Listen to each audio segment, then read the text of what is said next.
All right, we're looking at complete factorial treatment structures. In this lecture video, we're going to focus on two-factor complete factorial treatment structures and look at various aspects of those structures. So suppose there are two factors under consideration, which we will denote by factor A and factor B. Denote the number of levels of factor A by lowercase a, and the number of levels of factor B by lowercase b. A complete factorial treatment structure involving factors A and B consists of every combination of the levels of factors A and B. The number of treatment combinations is therefore equal to the product of the number of levels of the two factors and is therefore A times B. Now, before we can look at a statistical model, we need to look at how we represent the various treatment means in a complete factorial treatment structure. So denote the mean of the treatment combination consisting of the ith level of factor A and the jth level of factor B by mu sub ij. Now, this can also be expressed in terms of the individual effects in the following way.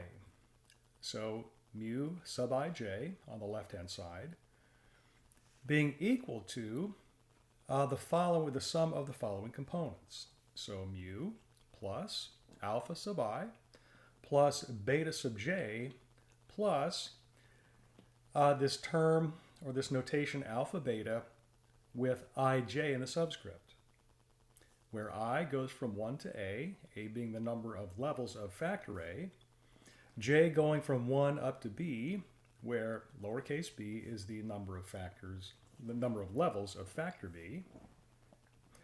And then the terms in the right-hand side of this equation are mu, which is the overall mean of the treatments, and in particular, it's the arithmetic mean of the various treatment combinations comprising the complete factorial treatment structure. Alpha sub I is called the effect on the response of the ith level of factor A. Beta sub j is the effect on the response of the jth level of factor B. And then this term alpha beta with ij in the subscript is an additional effect on the response of the combination of the ith level of factor A and the jth level of factor B. So this is, I just want to point out, this is not a statistical model. This is a mathematical equation that we are using to represent a particular treatment mean. The left-hand side, mu sub ij, that is what we might call the means model representation of that treatment mean. On the right-hand side, we have the sum of these individual terms, and that is what corresponds to the effects model representation of treatment means. All right. Now, in these representations, there are constraints among the parameters in the means model representation. All right, or it's relating the means model representation to the overall mean. All right, so mu, as you'll recall, is on the right-hand side of the equation. In fact, let me go back to that slide. You can see here that mu, which is the overall mean, it's the arithmetic mean of the various treatment combinations, that's on the right-hand side, and there is a relationship by virtue of that definition, a relationship with the individual treatment means. All right, so in the means model representation, if the treatment means, if the mu sub ij's are fixed effects, then the mu ij's are unknown constants with arithmetic mean equal to mu. All right, and so what this is saying here is that mu is the arithmetic average of the various treatment means comprising the complete factorial treatment structure. Now I've got several different representations of how this mean is calculated. In the first equality, we see 1 over the number of treatment means comprising the treatment structure, that being A times B, and then we multiply that by the total of the various treatment combination means. Now it gets a little cumbersome to use these summation symbols, and so one shorthand that statisticians have come up with is to put dots in a subscript or dots in an index location if that particular subscript or index has been summed over. All right, so you're going to see this all throughout these notes. All right, we're going to be using that dot notation to indicate indices or subscripts which have been summed over. All right, and so you can see here that mu can also be written as 1 over A times B times mu dot dot. And that mu dot dot just means that both I and J have been completely summed over. I has been summed over 1 to A, J has been summed over 1 to B. And then finally, it may be useful in some situations to represent that particular sum as mu bar dot dot. All right, and so this is fairly common or standard as well. And it's just emphasizing the fact that what we've done is take an average, and that's what the bar represents. Okay, the bar represents an averaging process, and that it's been averaged over both indices. That's why, or we know that because we see both indices have dots. So mu is equal to mu bar dot dot. It's equal to any one of these three representations.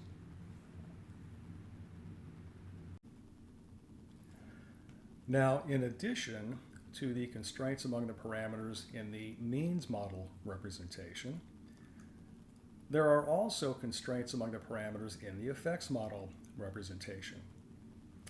So in the effects model representation, if the effects are fixed effects, so if the treatment effects alpha sub I, beta sub j, and the alpha beta ij's are all fixed effects, then the following constraints hold among the various parameters. So we see that the sum of the alpha values is 0. We see that the sum of the beta values is 0. And then we see with the last two equations, we see that if we sum the alpha beta sub ij's over either index individually, then they sum to 0. And then obviously that would imply that if we sum over both indices, then that double summation is 0 as well. So again, note here that I'm showing several possible notational representations for these sums, and in particular, I'm using the dot notation. Again, the dot meaning that an index has been summed over, and so when we see alpha dot, what that means is the alpha sub i's have been summed over all i's going from 1 to A. Beta dot is telling us that the beta j's have been summed over all j's from 1 to B. Alpha beta dot j is telling us that the alpha beta ij's have been summed over the first index, I, where I is going from 1 to A. And then finally, alpha beta sub I dot is telling us that the alpha beta ij's have been summed over the second subscript, the second index, j going from 1 to B.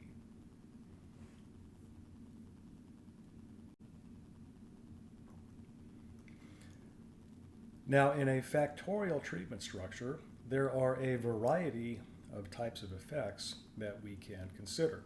And we're going to be focusing now on the types of effects that exist in a 2x2 complete factorial treatment structure.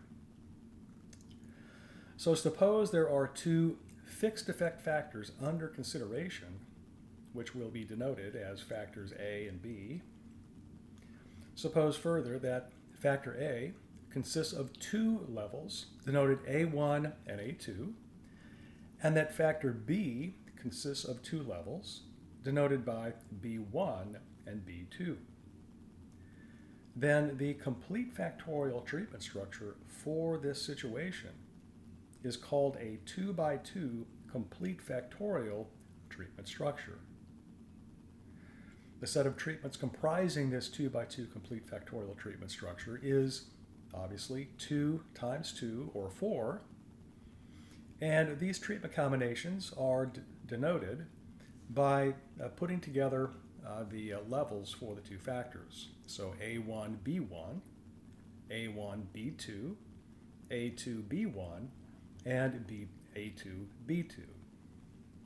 Now note that every level of each factor occurs in combination with every level of the other factor. So we see here that level 1 of factor A, so A1, occurs with both B1 and B2.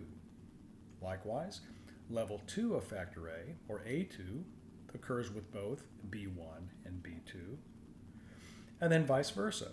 B1 occurs with A1 and A2, and B2, the second level of factor B, occurs with both A1 and A2. All right. So because of this, this is indeed a complete factorial treatment structure. Now, it's convenient to organize these treatment combinations in the form of a two-way table that corresponds to the two-factor nature of the treatment structure. And such a table is shown on the next slide. And so here we have the two-way table. In this table, I'm using the rows to correspond to the two factors, or the two levels of factor A. I'm using the columns to represent the levels of factor B. And then the cells at the intersections of the rows and columns correspond to the treatment combinations for the particular row and column that it's the intersection of. So we see here that we have the intersection of row A1 and column B1. That corresponds to the treatment combination A1-B1. The intersection of row A1 with B2, column B2, corresponds to the treatment combination A1-B2, and so forth. All right, now let's look at the representation of the treatment means in the context of this 2x2 complete factorial treatment structure. We looked at it in general for a two-way complete factorial treatment structure, but now let's look at it specifically for this 2x2 complete factorial treatment structure. So there are 4 treatment combinations, and therefore we have 4 treatment means that we can express. 4 treatment means that we need notation for. The treatment means have the following means model and effects model representations. So the symbols on the left-hand side of each equation correspond to the means model representation of a treatment mean, and the sums on the right-hand side of every equation give the effects model expansion of that treatment mean. And so mu11, the mean for the treatment combination A1-B1, can be written using effects model notation as mu plus alpha 1 plus beta 1 plus alpha beta 1, 1. Mu12, the mean of the treatment combination corresponding to A1-B2, is equal to, in effects model notation, mu plus alpha 1 plus beta 2 plus alpha beta sub 1, 2. Mu sub 2, 1, the mean of the treatment combination corresponding to the second level of factor A and the first level of factor B, is equal to mu plus alpha 2 plus beta 1 plus alpha beta 2, 1. And then finally, mu sub 2, 2, the mean of the treatment combination corresponding to the second level of A and the second level of B can be expressed using the effects model parameterization as mu plus alpha 2 plus beta 2 plus alpha beta 2, 2. Now, the two-way table that we looked at above can also be used to organize these treatment means in a convenient way. And so that would look like this. All right, so instead of having the treatment combination itself in the cells of the table, what we have here are the treatment means, and I'm expressing them using the means model notation. But if we wanted to, we could expand those in each cell and write out the effects model parameterization. So again, mu1 is the mean of the treatment combination A1B1. Mu12 is the mean of the treatment combination A1B2. Mu21 is the mean of the treatment combination A2B1. And finally, mu22 is the mean of the treatment combination A2B2. Now, let's look at the constraints among the various parameters in the context of this 2x2 complete factorial treatment structure.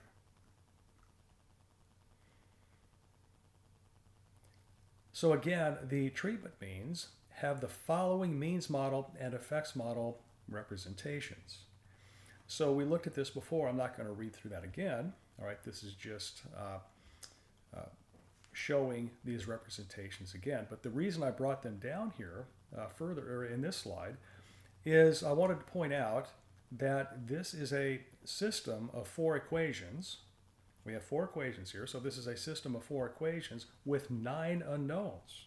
We've got 9 parameters on the right-hand side of this equation. All right, we have mu, we have the 2 alphas, we have the 2 betas, and we have the 4 alpha betas. So we have 9 parameters on the right-hand side of this system of 4 equations. Now, since the number of parameters exceeds the number of equations, the number of parameters being 9, the number of equations being 4, for a given value, for given values of the 4 treatment means on the left-hand side, in other words, for given values of mu11, mu12, mu21, and mu22, there is not a unique solution for the 9 parameters. Because of this, we say that the parameters are not uniquely identifiable, and typically we would say that they're not identifiable.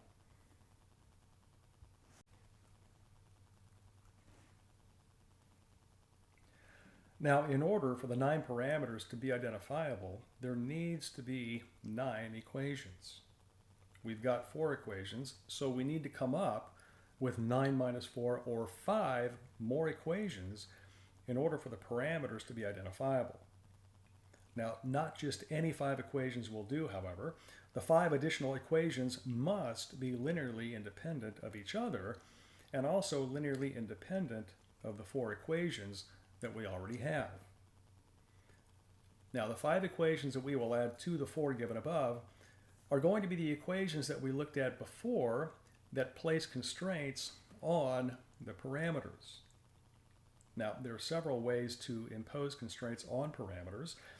2 possible approaches are called sum to 0 constraints, and the other would be set to 0 constraints.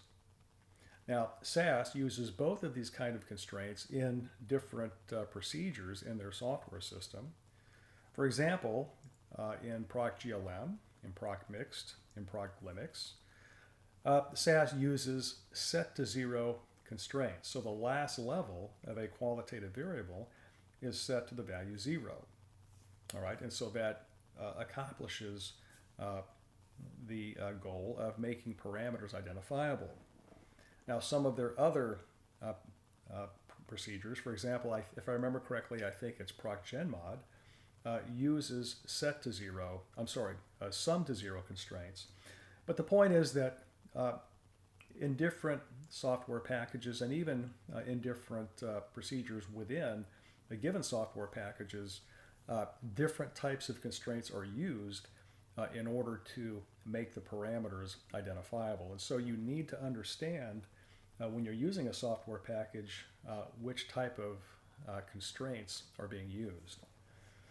Now in our presentation, we're going to be using sum to zero constraints. And so let's take a look at these constraint equations again.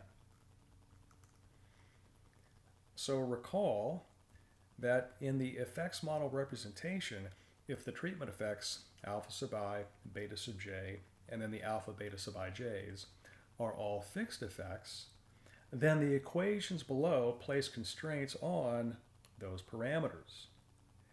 Now the first four equations impose set to zero constraints, obviously. The last equation, it relates the overall mean to the individual treatment means. And in particular, the overall mean is defined to be the arithmetic mean of the individual treatment means.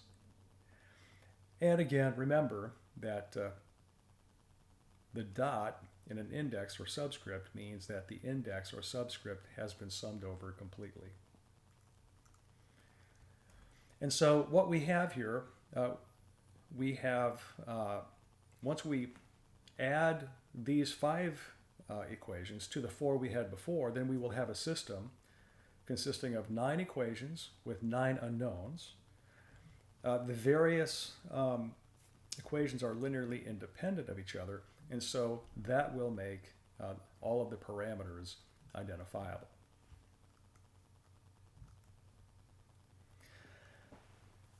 Now let's look at some additional notation that's going to come in handy in looking at these mean treatment structures or the means of these treatment combinations. And so let's look at sums and means of treatment means. So the following notation for arithmetic means of 2 or more treatment means will be useful. And so thinking about our two-way table, we have column sums and column means, as well as having row sums and row means.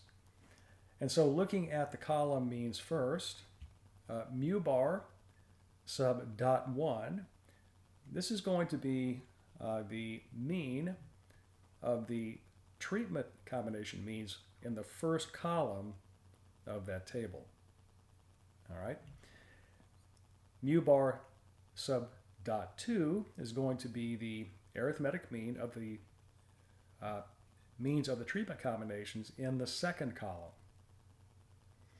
And then looking at the row means, mu bar 1 dot is the mean of it's the arithmetic mean of the treatment mean combinations for the first row of that table. And then mu bar sub 2 dot is the arithmetic mean of the treatment combination means in the second row.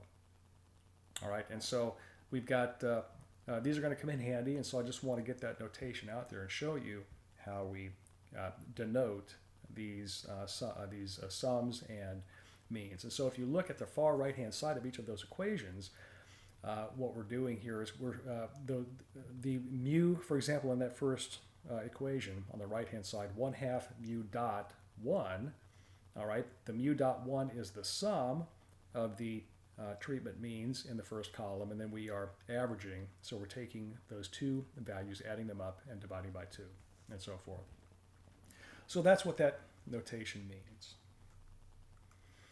In addition, the overall mean is it's the arithmetic mean of the, in this case, the 4 treatment combination means. And we can denote that by mu. We can denote that by mu bar dot dot. All right, we've got a variety of ways of representing that particular quantity. Now, the two-way table that we constructed to show first the treatment combinations, and then we used it to show the treatment combination means, we can extend that table to include a row for the column means, as well as a column for the row means. And I'm going to show this on the next slide. So here we've taken that two-way table, all right, that had 4 cells in the body of the table, and we're going to create, and we're going to add an additional row that's going to have the column means in that row. We're adding a column at the end to include the row means, and then that entry down in the bottom or in the far or bottom right, okay, that is obviously the overall mean. All right, so that is the mu bar dot dot. It's the mean of mu1, mu11, mu12, mu21, and mu22. It's the arithmetic mean of those four values. It's also the row mean for that last row. It's the arithmetic mean of mu bar dot 1 and mu bar dot 2. And in addition, it's the column mean for the last column. It's the arithmetic mean of the two values mu bar 1 dot and mu bar 2 dot. So we've expanded this two-way table to include a row and column for the means of columns and rows. Now, in a complete factorial treatment structure, and in particular, in a 2x2 complete factorial treatment structure, there are a variety of types of effects, and we need to understand what these effects represent in performing our analyses, in interpreting results, in deciding how to proceed in the midst of an analysis. And so let's take a look at these different types of effects. And so in the context of a 2x2 complete factorial treatment structure, we have three types of effects that we need to be aware of and consider as we go through an analysis and in trying to interpret the results. So we have simple effects, and there are four of those. We have main effects. There are two of those. And then we have interaction effects, all right? And I'm indicating here that we have one, but we can actually think of the interaction. We can actually think of two interaction effects, and we'll look at that in a minute. So let's talk about simple effects, and let's talk about simple effects in the context of the means model parameterization. So the simple effect of a factor. So for example, in the current context, we've got two factors, factor A and factor B. So the simple effect of a factor is the difference between treatment means for two levels of that factor at a given level of the other factor. All right, so in the notation of the means model, the simple effects are represented and can be calculated in the following way. So the simple effect of A at the first level of B, so the simple effect of A at B1, is defined to be the difference between mu21 and mu11. All right, so this would be the difference between the entries in the first column of the table. The simple effect of A at the second level of B, so at B2, is defined to be the difference mu22 minus mu12. The simple effect of B at the first level of A, A1, is defined to be mu12 minus mu11. And then the simple effect of B at the second level of A, or A2, is defined to be mu22 minus mu21. And so those are the four simple effects in a 2x2 complete factorial. Now, we can also express these simple effects using the notation from the effects model parameterization. And so in the notation of the effects model, the simple effects are represented as follows. So the simple effect of A at the first level of B1 is given by the expression there in that first equation. I'm not going to read that out. But all I've done is replace mu21 and mu11 with their effects model representations. And then you can see in the second, on the right-hand side of that equation, I've simplified. The mu, you've got a mu minus mu on the left-hand side. That cancels out. You've got, let's see here, a beta 1 and a beta 1 minus beta 1 on the left-hand side, so that cancels out. So what you're left with is the simple effect of A at the first level of B is alpha 2 minus alpha 1 plus alpha beta 2 1 minus alpha beta 1 1.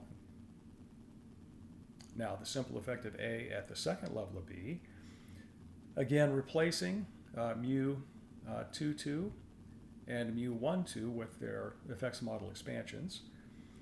And once you do the simplification, you find that that simple effect is A2 minus A1, I'm sorry, alpha 2 minus alpha 1, plus alpha beta 2 2 minus alpha beta 1 2.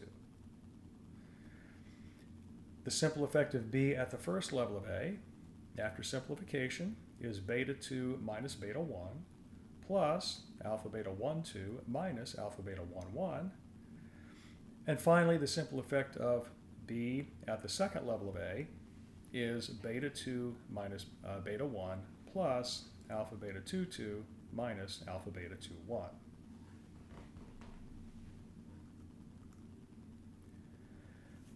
All right, now let's talk about main effects. And we'll first talk about main effects in the context of the means model parameterization.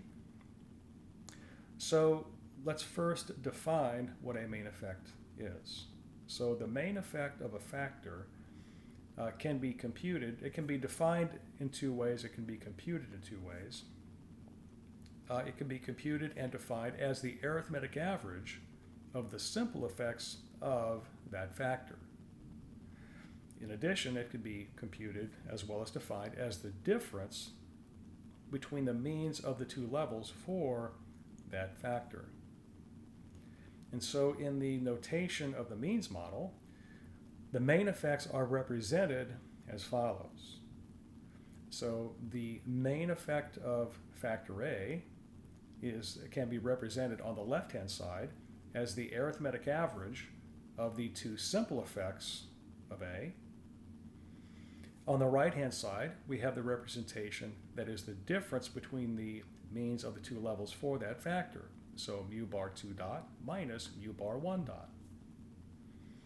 The main effect of B can be defined and calculated on the left-hand side of the equation as the arithmetic average of the simple effects of factor B.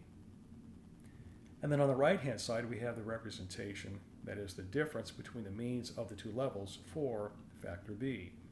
So mu bar dot 2 minus mu bar dot 1. Now, in terms of the effects model parameterization, the main effects of the factors are given by the following expressions. So the main effect of A is the difference between alpha 2 and alpha 1. The main effect of B is the difference between beta 2 and beta 1. So again, the main effect of a factor is the arithmetic average of the simple effects of that factor. That's one important way to think about that. Okay, so we've talked about and defined simple effects, main effects. The remaining type of effect is the interaction effect, and so let's look at that. So the interaction of one factor with another can be computed as the difference between the simple effects of the first factor at each level of the two factors of the other factor. And so in the context of a 2x2 complete factorial treatment structure, we can think of two potential interactions. We can think of the interaction of A with B. We can think of the interaction of B with A. Now the interaction of A with B, by definition, is the difference between the simple effects of A.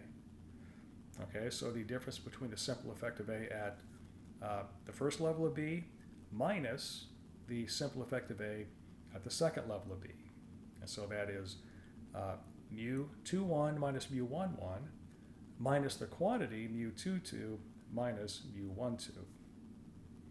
if we distribute the negative 1 across that difference in the second expression there, that would be mu21 minus mu11 minus mu22 plus mu12.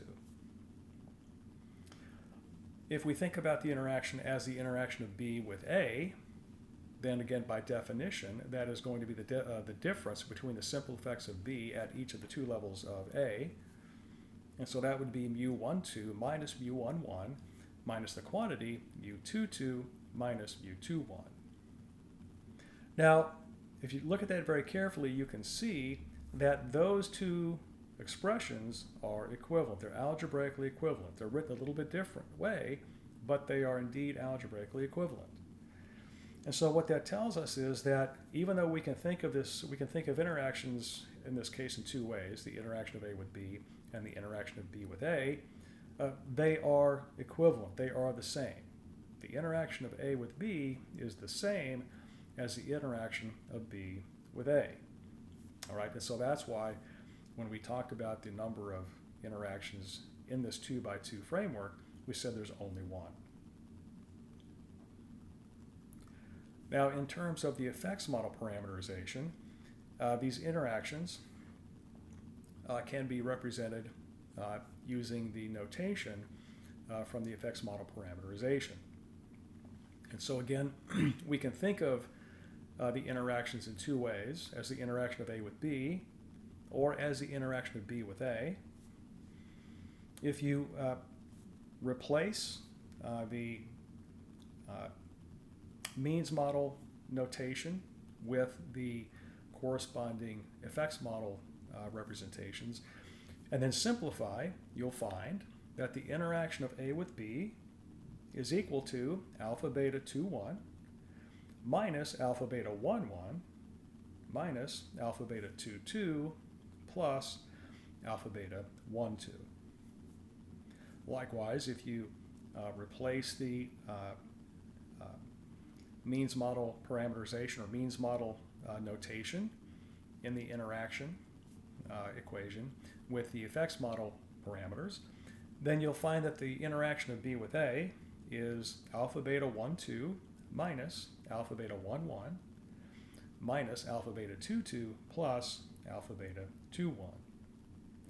And again, if you look at that carefully, you'll see that those are the same exact expressions, just written in slightly different order. And so we can see that the interaction of A with B is equivalent to the interaction of B with A. All right, they are equal.